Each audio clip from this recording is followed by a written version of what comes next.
This was a visit by Sam Rohr to the Monroton Fire Hall later on at 7 o'clock, and prior to that he was at the way station.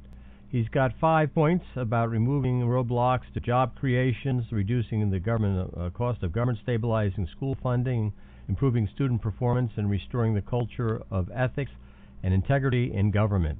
We had a nice surprise, a nice cake that was made by one of the volunteers. Here's Sylvia Ellis and Sam at the way station.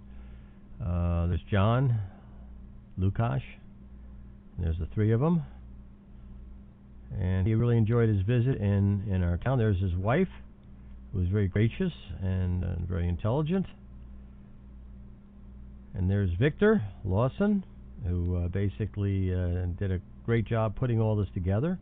He had a nice interview with the Daily Review. This is a former representative that introduced Sam, followed by another representative that introduced Sam. All very enthusiastic. And there's Victor telling about the day. And there's a Vietnam vet who's on his staff who's really gung-ho. He was in the Iraq. And there's Sam. And it was really a phenomenal presentation he gave, and I got more out of it listening to him the second time than the first time I saw him on YouTube or one of the videos on him. And it was a good crowd. Had to be 50 or 60 people there.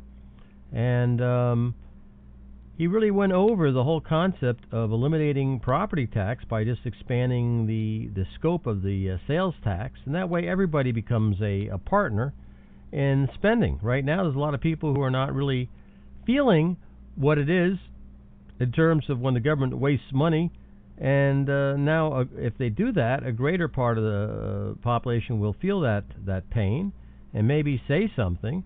In the meantime, senior citizens can afford to live in their houses and not get thrown out, and they can use that extra money that they would be spending on taxes to buy things, maybe fix their house up, maybe to heat their homes so they don't freeze to death in the winter, and maybe they'll spend their whole lives in Pennsylvania rather than going someplace else and dying.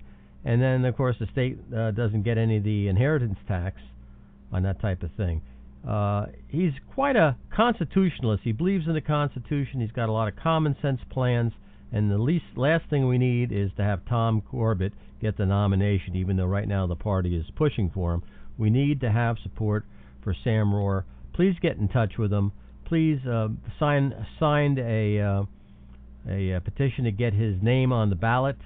I can be any place you want me to be in Towanda to get your signature if you're a registered Republican. I think it's worth the effort. I think he's the real deal, and we need someone like him to represent our rights, our constitutional rights, because no one else is. And that's how to get a hold of him. And you know how to get a hold of me at joedupont@juno.com. So, like I said, I can meet you at the Red Rose. I'll buy you a cup of coffee if you want to sign the petition to get him on the ballot. Take care. Thank you very much for watching this, and God bless you, Sam. You did a great performance, and I do love the Constitution. Take care.